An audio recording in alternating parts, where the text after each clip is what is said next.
Assalamu alaikum and hello everyone. Welcome back to my YouTube channel. I have started some podcast related to women personalities और मैं उसको continue भी रखूँगी, लेकिन मेरी कुछ पॉडकास्ट अब डिफरेंट टॉपिक पे भी होंगी regarding the social issues that we are currently facing in our society, in our culture and in fact in our families. तो आज का जो मेरा पॉडकास्ट है वो एक बहुत ही रॉ पॉडकास्ट होगा, क्योंकि आज का जो टॉपिक है दैट इज़ रिलेटेड टू शादी और शादी के मामलात। हमारे जो पाकिस्तान में जो भी शादियां करवाई जाती हैं वेल बेसिक जो सबसे एक बहुत ही बेसिक मकसद जो होता है शादी का वो होता है कि जब आप दो फैमिलीज़ को आपस में जोड़ते हैं और एक न्यू ज़िंदगी स्टार्ट होती है एक लड़का और लड़की की। लेकिन वो एक छोटी सी ज़िंदगी को शुरू करने के लिए उसके ऊपर हज़ार मसले और हम खुद मुसल्लत करते हैं अपने ऊपर, क्योंकि हमारा कल्चर इस तरह का है। आई एम नॉट सेइंग कि मैं अपने कल्चर के अगेंस्ट हूँ या मैं कुछ प्रैक्टिस नहीं करती। I do practice a lot, क्योंकि मैं भी इसी मुआशरे की एक लड़की हूँ। तो अब वापस आते हैं अपने टॉपिक पर। जब भी पाकिस्तान में शादी होती है, इनफैक्ट आप अभी भी देख रहे होंगे काफ़ी फेमस लोगों की शादियां हुई। मेरे ख्याल से अगर एक मिडिल क्लास फैमिली को हम देखें और अगर एक मिडिल क्लास फैमिली, एक सैलरीड पर्सन अगर शादी कर रहा है तो एटलीस्ट उसको 500 लोगों को बुलाना होगा। उन 500 लोगों का हॉल करवाने के लिए उसको एटलीस्ट 3 से 4 लाख चाहिए और अराउंड 4 लाख का उसको खाना करवाना होगा, क्योंकि आप दाल चावल तो खिला नहीं सकते, आपने खिलाना है और वो अच्छा खिलाना है। इसके अलावा आप वन डिश भी नहीं कर सकते। पहले ये भी चला था कि वन डिश पर जोर दिया गया था। आई गेस कराची में इस तरह का कोई मामला हुआ था, लेकिन यहाँ पे जब जिस शहर में मैं रहती हूँ उस शहर में तो शादी में जो खाना होता है वो वन डिश पर कभी भी ख़त्म नहीं हो सकता। तो मीठा भी होगा और ये सारा कुछ मैनेज करने के लिए पर इवेंट आपके एटलीस्ट 3 से 4 लाख लगेंगे। इसके अलावा ऑफ कोर्स क्योंकि सोशल मीडिया का ज़माना है तो फोटोग्राफी और वीडियोग्राफी भी होती है, शूट्स भी होती हैं। दूल्हा दुल्हन के अलावा अगर आपने ख़ानदान के किसी फूफो की तस्वीर ना निकाली या फोटोग्राफर ने उसकी तस्वीर ना निकाली तो वो भी नाराज़ हो जाएंगी। तो ये 3-4 खर्चे ये हो गए। इसके अलावा रसूमात, ये रस्म होती है कि जूता छुपाई की रस्म हो गई, कुछ और रस्में हो गई, एक कोई दूल्हा दुल्हन को टक्करें मारने वाली रस्म होती है। हालांकि उन्होंने पूरी ज़िंदगी टक्कर ही मारनी है, लेकिन वो शादी वाले दिन भी होता है। तो ये कुछ और रसूमात के लिए आपको पैसे चाहिए होते हैं, क्योंकि आपने वो चीज़ें मंगवानी होती हैं, वो सारी अरेंजमेंट्स देखनी होती हैं और फिर पैसे निकलवाने भी होते हैं, तो वो पैसे भी आपके पास होने चाहिए। सो एक मिडिल क्लास फैमिली को ये जो कॉस्ट है, ये डायरेक्ट कॉस्ट अभी मैं बता रही हूँ, अब इनडायरेक्ट कॉस्ट पर तो हम आए ही नहीं हैं। तो आपको एटलीस्ट 20 लाख तो आपको होने चाहिए एक इवेंट को मैनेज करने के लिए, अगर आप बहुत ही लैविश किस्म की शादी करें।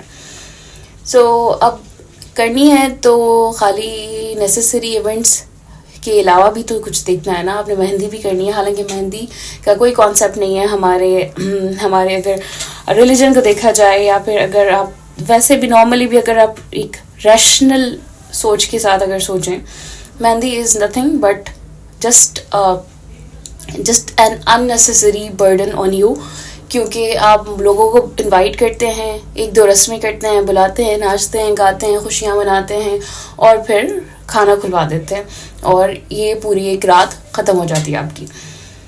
तो ये सब मिला के, इन अननेसेसरी इवेंट्स को भी मिला के आपके पास एटलीस्ट 20 लाख होने चाहिए अगर आपने अपनी शादी करनी है। यानी कि हमने शादी को इतना मुश्किल बना दिया है कि अगर लड़का और लड़की एक दूसरे को अगर पसंद नहीं कर रहे हैं तो वो शादी नहीं कर सकते अनटिल एंड अनलेस वो इतना स्टेबल ना हो जाए।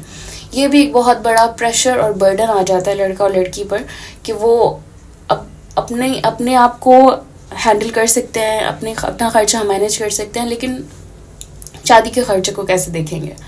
उसके लिए जमा करते करते आधा साल, 1 साल, 2 साल ऐसे ही निकल जाते हैं। हालांकि अगर देखा जाए आपको भी अंदाज़ा होगा जब कोविड आया था तो उसमें भी कुछ शादियां पोस्टपोन हो गई थी, कुछ शादियां हुई थी और कुछ शादियां इस तरह से हुई थी कि ऑनलाइन आपने शादी करवा दी और आपने लड़की को भेज दिया और लड़की को उसके हस्बैंड ने दूसरे मुल्क से रिसीव कर लिया। ये हमारे अपने ख़ानदान में भी 1-2 शादियाँ इस तरह की हुई थी। तो ये भी तो शादियाँ बिना खर्चे की हुई थी। उस टाइम हमने क्यों एक्सेप्ट किया इस चेंज को? हम इन मसलों पे बात नहीं करते और शायद जब हम बात नहीं करते इसीलिए हम इस मसले को, मसला तो देखते ही नहीं है ना, इसको हम बर्डन देखते ही नहीं है। हालांकि अगर आप सोचें तो शादी में इंसान अब खुश होने के बजाय ज़्यादा परेशान होता है कि ये वाला ख़र्चा कैसे पूरा होगा, अगर लाइटें नहीं लगें तो ये वाला ख़र्चा कहाँ से निकलेगा। अभी ये सारी हो गई डायरेक्ट कॉस्ट। अभी भी डायरेक्ट कॉस्ट में कुछ चीज़ें और भी होती हैं जिसमें आपने जो मेहमान अपने घर बुलाए हुए होते हैं आपको उनको भी तो खिलाना होता है। अपने राशन से आप क्या मैनेज कर सकते हैं उनका खाना पीना, उनका सोना, उनके बिस्तरे और ये सारी चीज़ें, ये सारी अरेंजमेंट्स के अलावा अगर लड़की किसी घर जा रही है तो उस घर में उस लड़की का कमरा भी सेट होना है और उस कमरा सेट होने के लिए कुछ न्यू चीज़ें डलवाई जाती हैं, फर्नीचर डलवाया जाता है, इसके अलावा कुछ और चेंजेस करवाई जाती हैं। लेकिन ये सारी चीज़ें भी सिर्फ लड़के पर नहीं आती, ये भी लड़की के घर वालों पर भी आती हैं कि उन्होंने ये जहेज़ में देनी होती हैं।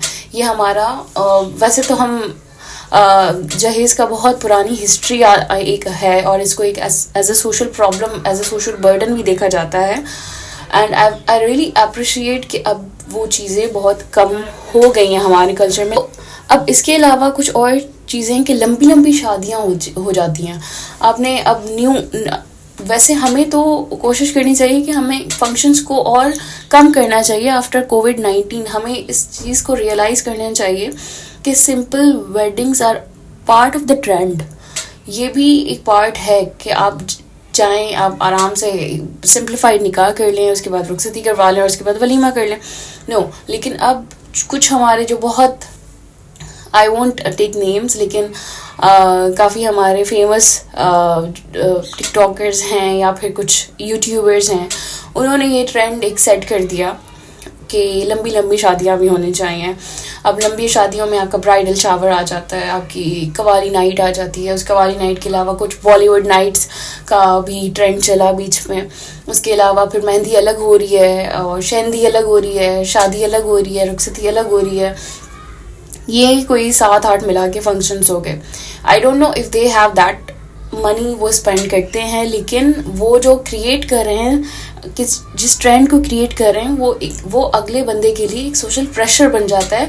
और अगर उस बंदे को उतना पैसा नहीं है तो वो उधार लेके भी उस तरह की शादी करने की कोशिश करता है। But at the end of the day हम ये नहीं सोचते, इस बात पर रिफ्लेक्ट नहीं करते कि हम शादी कर किस चीज़ के लिए रहे हैं। क्या हम अपने खर्चे बढ़ाने के लिए शादी कर रहे हैं? क्योंकि अगर आप एक लड़की को ऑलरेडी इतना एक्सपेक्ट करवा देंगे कि हाँ मैं ये भी मैनेज कर सकता हूँ, मैं ये इवेंट भी मैनेज कर सकता हूँ, मैं तुम्हारे लिए ये भी कर सकता हूँ, तो वो लड़की शादी के बाद भी आपसे उसी तरह की ही एक्सपेक्टेशंस रखेगी। Same goes for the man. अगर आप लड़के को या लड़के की फैमिली को सारी चीज़ें जहेज़ में प्रोवाइड कर देंगे तो वो लड़का यही एक्सपेक्ट करेगा कि शायद शादी के बाद भी अगर मैं किसी क्राइसिस में हूँ तो मुझे लड़की के घर वाले they are in that stable situation कि वो मुझे आगे भी सपोर्ट कर सकते हैं। सो यहाँ पे चीज़ें जो हैं वो इस तरह से बढ़ जाती हैं और इस तरह से फेक हो जाती हैं कि आप अगले को बताते भी नहीं हैं कि हमने किस बर्डन में रह के हमने ये खर्चे पूरे किए हैं।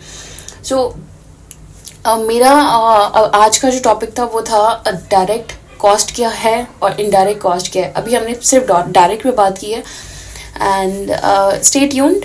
हम कोशिश करेंगे कि हम नेक्स्ट जो सीरीज़ बनाएं वो बहुत जल्दी मैं अपलोड करूं।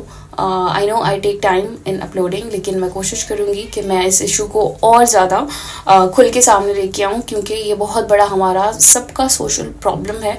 स्पेशली विंटर सीजन में आपको भी पता है कि शादियां बहुत ज़्यादा लोग अरेंज करते हैं और शायद कुछ पेरेंट्स के लिए और कुछ फैमिलीज़ के लिए ये बहुत बड़ा मसला बन जाता है और बेसिकली इसी वजह से शादियां पोस्टपोन भी हो जाती हैं।